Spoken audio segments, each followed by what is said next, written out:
Gilbert, it is time for Compas on the LA beat. But before we get to that, we have a small commercial in place. If you like what Gilbert Montano is wearing, he is wearing a hoodie. He is modeling a hoodie today. It's called Compas on the Beat. You can find that on CompasOnTheBeatMerch.com. Hope I got that right. Did I get that right? Yeah, CompasOnTheBeatMerch.com. Yeah, there you go. I did get it right. All right. He is styling it tonight. A size medium, L. It is a very nice sweatshirt. He's modeling. Look at that. He's on the runway next. I am modeling a hat called. It has a Compas on the Beat too. You can find that on the Compas on the Beat merch.com. Gilbert, tell us more about this. What you're wearing. Yes, Fernando. I don't know if you noticed, but I was trying to do my Zoolander model look or my smoldering look, like The Rock. I can't get it, but hopefully you like the hoodie. It's not what I'm doing on my face. And actually, I got a little color over the weekend. I don't know if you can tell. A little red here popping, but I look good all weekend with my Compas on the Beat hoodie. Check it out, CompasOnTheBeatMerch.com. Link in the description. And yeah, hoodies, hats, shirts, we have it all. So please check it out. And stickers. Limited edition. We call it limited edition, so go get one. People love stickers, so yeah, go get some stickers. Go get the hat. Go get the package deal. It's always there. It's all there. You wanna dress. You want to be like if you're truly a compa, you'll go get this. We appreciate you guys. Thank you guys so much. Gilbert, it is interesting. Now that we're on to LA, beat. A lot of I think it's been kind of quiet on both fronts. Chargers mostly kind of resigning their guys, bring in one free agent. The Rams just quiet, dead silent. What are your impressions so far of the Chargers? Yeah, I'm glad we're starting with the Chargers because they haven't done much, but it's still a whole lot more than the Rams. The Rams, will get into them soon. But I don't know. I know the salary cap is an issue with the Chargers, but it just feels like they haven't really done much. Yeah, they got a little better with Eric Kendricks over Drew Tranquil, and maybe you could start there. But this roster just pretty much signifies they like their core group from last year. Remember, they weren't releasing Keenan Allen or anybody else. I know Matt Fowler was gone, but he's not part of the core. But anybody who did something last year, the Chargers went out the way to keep them, and that really hurt them not only for this year but for next year free agency. So it feels like an all-in year, but without that buzzy trade or buzz signing, because that was last year. Khalil Mack being traded, adding Sebastian Joseph Day, Austin Johnson. That was their buzz. J.C. Jackson. There you go, J.C. Jackson. Oh my! Don't remind people here. Don't remind that. And they go. By the way, J.C. Jackson had a nice little comeback video, so he's starting the rehab there, which we'll see a lot next throughout the whole. By the way, and it's crazy because Brandon Staley told reporters at the combine, we don't know. Like, when is he going to come out? We don't. He had a dislocated kneecap. I mean, that's bad. And where did it happen? SoFi, turf. But that's another conversation for another day. Continue, Gilbert. And Fernando, Nazir Adderley retired. So this secondary is going to be very different. I just remember that. And yeah, I'll say myself, had the highest hopes for Nazir Adderley. I think when they drafted him in the second round, 2019, they thought Derwin James, Nas, great compliment duo there. He's a ball hog, great center fielder. Derwin James could do whatever he wants up top. Just never worked out. He retired. 2 interceptions career-wise. 8 away from my grand plans in 2021, or was it 2020? Who knows? Whatever. There was always grand plans for Nas Adderley. But yeah, you think about Nas, you think about J.C. Jackson. Like, in a way, they got maybe a little worse. Like, I can't figure out this team. I know the defense got better. Like, you keep a guy like a Morgan Fox, which you've been raving about. I did a nice grade on him in Sports Illustrated free agency grades. But it just feels like, they're in the same place as last year. Like, this could be a playoff team. I don't know about a division contender. Remember, a year ago, we were buying the hype and saying, you know what, the Chiefs, you're in trouble. This year, it feels like, all right, 7, 6, 5th seed, wild card. Maybe they'll win a playoff game, but it doesn't feel like a core group that could win a Super Bowl to me. But at least it's a winning roster that could compete, and it just feels like it's lacking something. And then Fernando, like, maybe this is something that's a little underrated. Chase Daniel, by the way, good words he had for Austin Eckler and saying he's a vital piece for the Chargers. And that's another one. Austin Eckler leaves, that could also get worse for the Chargers. So right now they feel like a fringe wildcard team. But if, I shouldn't say this, but say something happens with Justin Herbert and you're stuck with Easton Stick. Easton Stick is my boy. North Dakota and all that. I went on a bunch of radio Go shows up Bison. there. Go Bisons. But I think the Chargers are really banking on developing Easton Stick for the last 4 years. Remember, 3 quarterbacks on the roster, Fernando, because they believe in Easton Stick so freaking much. Now it's time. So in a way, you could take it away from here, Fernando. In a way, it's kind of time to let's go say, hey, this is why we kept an extra quarterback, because he's ready now. Year 5. So remember that. Number 2, Easton Stick. It just feels like a lot of top heavy roster. If something happens, it could really fall apart. Gilbert, obviously we want to invite you, Dan and Dago, and myself to jump on What's Up Bolts this week. I know we were going to do it last week. We're actually doing it this week. We'd love to get you to jump on. I want to talk about more about Nas, because I have a theory about what happened with Nas, and obviously I can't. I mean, I don't know anything, but it's something there. And I want to give you my true feelings on what I think is going to happen with Austin Eckler. But going back to this, look, I think what they're kind of banking on is we didn't have our left tackle last year. That's a boost. We didn't have our best pass rusher. That's another boost. The only problem is you're kind of wondering, well, who's going to go down this year? And it sucks. It sucks to have to think that way. But I've been around. This is going to be my 11th year with these guys. I've seen it every year. Every year somebody goes down. The only year that they kind of had everything felt right for them, but then it fell apart at the end, was the year 2018 when you came on. Joey Bosa was the only one that was out, but everybody kind of rallied around each other. They made a huge run. Towards the end of the year, they lost 4 linebackers almost in a row. That's why, and everybody's like, oh, they had a great game plan against Baltimore. But then when they went to go play the Patriots, they had to use the same coverage again. And what did Bill Belichick do? Run away from Derwin James. Wherever Derwin, and this is another thing that people didn't see from that game. Wherever Derwin James would line up, Bill Belichick would run to the other side, because he knew Derwin could come up. He could probably make the tackle. He knew this way ain't nobody making that tackle. Really, Fernando, 2018. What's that got to do with 2023? Oh, my bad. Okay, my bad. So that's what I'm saying. That was the year that everything kind of fell perfectly for them. Ever since then, it hasn't really. Then they're thinking, okay, we lost to Jacksonville, but we get Mike Williams back this year. But who's to say that they're not going to make another mistake? Well, we call it a mistake. Others don't call it a mistake.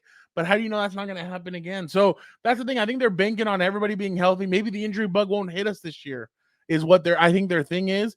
And then I think also they're not done in free agency. There are talks about them going after John Johnson, who's obviously a former Brandon Staley disciple. That's right. I guess if you can say that. Heck, I even told Dan and Dago, if you can go 2 for 1 and get Kevin Byard, the safety from the Tennessee Titans, and get John Johnson, I'd bring them both in and then just have Derwin play wherever he needed to. That's another thing too. I kind of wish they would do something like that, where they had 2 established safeties in the back and then Derwin just doing whatever he needed to do, wherever he needs to be. But I mean, that's another conversation for another day. But that's the thing. They're banking on what ifs, and I think they're banking also again on the draft. But Gilbert, we've seen it. Tom Telesco has only re-signed 4 draft picks past the second round. Keenan Allen, Denzel Perryman, Easton Stick, and Trey Pipkins. So, I mean, I don't know if you can bank on the draft. The first rounder, I'm sure, is going to be probably an all-pro. But then it's the rounds after that where you kind of have to question what's going to happen. Who would have thought that Trey Pipkins would have been the guy to stay? You're not. Hey, and honestly, you're not kidding. But we saw him struggle year in, year out. He struggled against all these guys. This year, he actually played pretty well. And I'm not saying that he's an all-pro, but he's better than what you've had. And he's probably better than what you probably would have had if you looked elsewhere. But he earned that contract, Gilbert, to be completely honest. Yeah, Fran, let me kind of end here, because I'm sure you already voiced your opinion on What's Up Bolts. I need to go to What's Up Bolts to say more, because a lot, actually, not the more I get into it, I need to talk more. But you're right. If they added John Johnson or is it Kevin Byard? Hopefully, I don't butcher. Yeah, Kevin Byard. One of those safeties, this free agency class will feel much better to me. Like right now, it's kind of like it's lacking something. But last time before we go to the Rams, it is an upgrade to get Aaron Kendricks over Drew Tranquil. And you're mentioning to me off air, like, yeah, he's a little smaller, and Kendricks is more like a true linebacker. He works downhill, he gets tackles side to side kind of field, but he's lacking in terms of coverage. His steps slower. So say you want to go with one linebacker in the field. Is it really going to be Eric Kendricks, who can't really cover right now?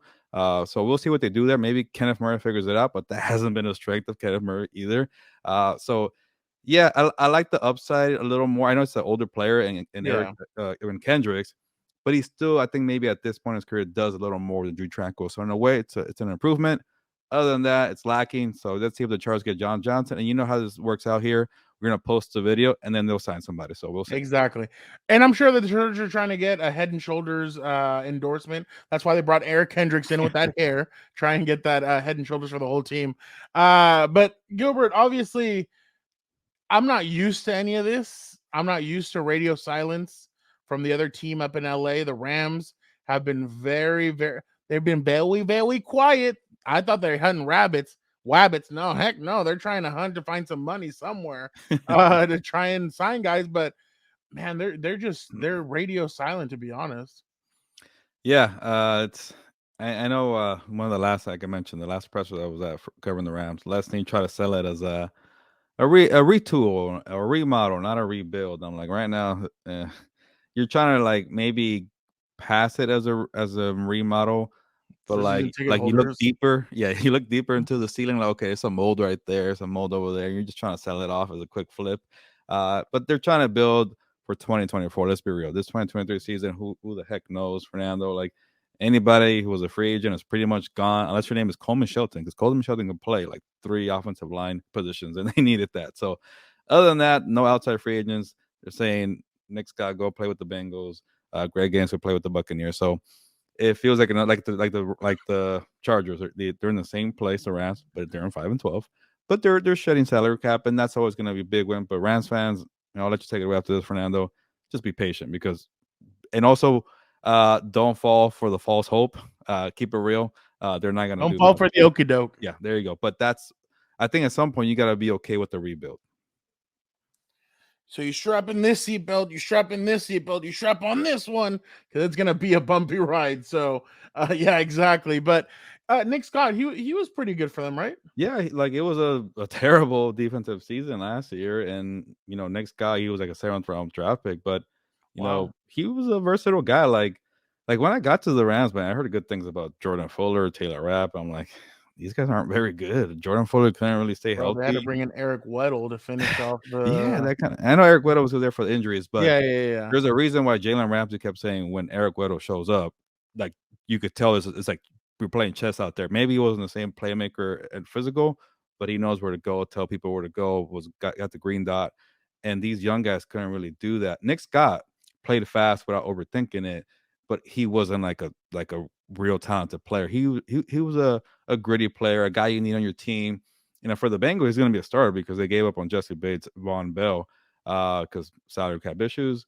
But he's not really like your best starter, but he's a guy you like, and I'm sure it hurt them to say goodbye. But right now they're not in this mode to retain players, especially not players like that.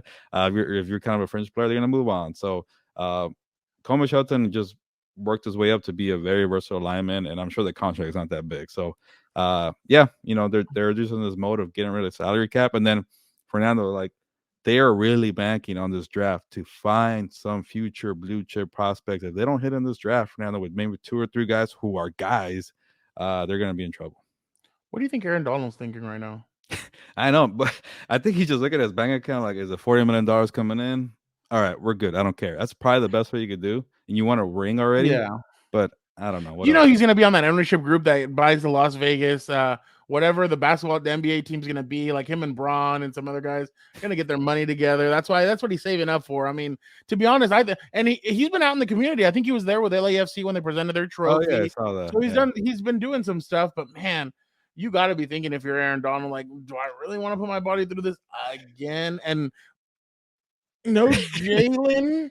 No, Bobby. Like, I don't know if I want to do this. Dude, Fernando, like me and Victor producer, we did a look at the depth chart on the latest House of Horns. Check it out if you're a Rams fan, and it's Aaron Donald and a bunch of Dude, guys you never heard of. you guys should put together the Super Bowl one against the one going into this season. That one's gonna be scary. Scary.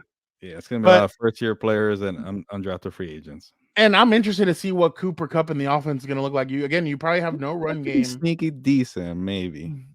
and then you're trying to get rid of Allen Robinson. You're trying to get rid of some other guys. So I'm interested to see what the Rams are going to look like completely. And is Sean McVay, if you go through a 2-15 year, is he out? Is he going to the booth, or is he going to stick it through? And maybe the next generation of quarterback, he brings in a new guy. I mean, you just never know, but a lot to look forward to, Gilbert, definitely. But that has been Compas on the LA